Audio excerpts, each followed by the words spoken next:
안녕하세요. 고독한 장사꾼입니다. 음식 배달 장사를 하는 사장님들의 불만의 소리가 점점 커지고 있는 요즘입니다. 배달의 민족의 새로운 요금제인 배민원 플러스와 쿠팡이츠의 새로운 요금제인 스마트 요금제 때문에 점점 불만이 더 커지고 있는 상황인데요. 오늘은 배민원 플러스와 쿠팡이츠 스마트 요금제의 문제점에 대해 살펴보도록 하겠습니다.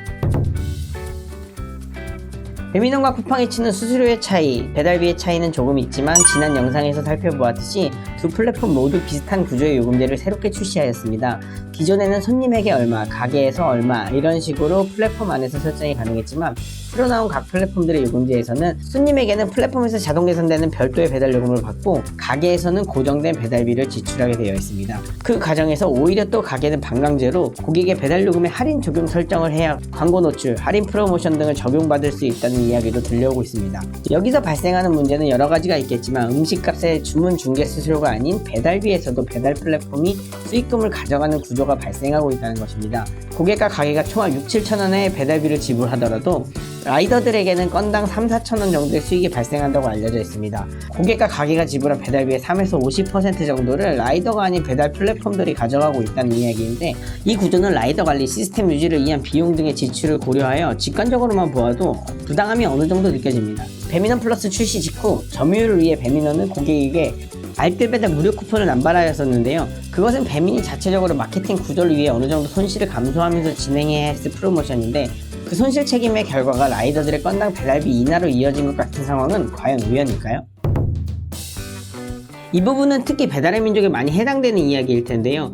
기존에는 배민원과 가게에서 자체적으로 배달하는 카테고리가 거의 비슷하게 나뉘어져 있어 울트라콜 광고 등 가게 사장님들이 선호하는 마케팅 방식에 따라 자유롭게 운영할 수 있었는데요.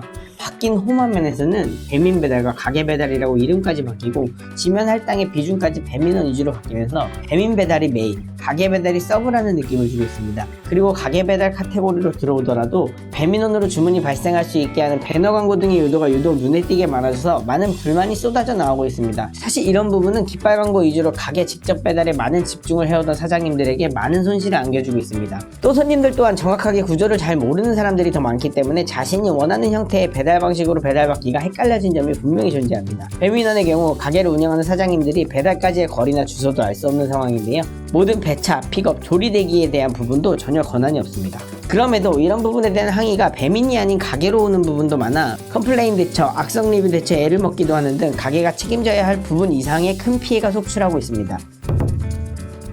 아무래도 가장 큰 문제점은 이것인데요. 쿠팡이츠와 배민원이 처음 출시되었을 때 지나친 중개 수수료율과 배달비 등으로 인해 어떤 사장님들은 고객 영수증에 배민원으로 주문하지 말고 일반 배달의 민족으로 주문해주세요, 남는 게 없어요 라고 써놓는 웃지 못할 상황도 많이 발생했다고 합니다. 배민원 플러스와 쿠팡이츠 스마트 요금제가 출시된 지금 배달비를 가게가 전혀 설정하지 못하는 상황에서 치열해지는 쿠폰 경쟁까지 반강제적으로 해야 하기 때문에 결과적으로 생존을 위해 음식값을 올려야 되는 구조에 이르렀습니다. 길게 본다면 결국 이 부분은 소비자는 비싸게 주고 음식을 주문해야 하고 생산자인 가게는 마진율이 감소할 수밖에 없는 아주 큰 문제입니다. 어떤 사람들은 그럼 안 시켜 먹으면 되지 왜 불만이냐 라고 하시는 분들도 계시는데, 배달 음식이 현 시점에서 하나의 문화로 자리 잡은 이상 그런 극단적인 견해보다는 플랫폼, 가게, 고객들이 서로 상생할 수 있는 구조를 만들어 나가는 것이 가장 현실적이라는 생각이 듭니다. 독과점 형태에 대한 규제 또는 배달 플랫폼의 자발적 개선 등이 절실하게 필요한 시기입니다. 오늘은 배민원 플러스 쿠팡이츠 스마트 요금제 출시 이후 주변은 물론이고 각종 언론에서도 제기되고 있는 문제점을 3가지 살펴보았는데요. 고객이 있어 가게가 있고 가게가 있어 배달 플랫폼이 있다는 사실을 다시 한번 배달앱 업체들이 돌아보았으면 좋겠습니다. 조금 더 나은 배달 문화의 정착을 위해 앞으로도 많은 정보를 전달해 드리겠습니다. 오늘 내용이 마음에 드셨다면 구독, 좋아요, 알림 설정해주세요. 지금까지 시청해주셔서 감사드립니다. 고독한 장사꾼이었습니다.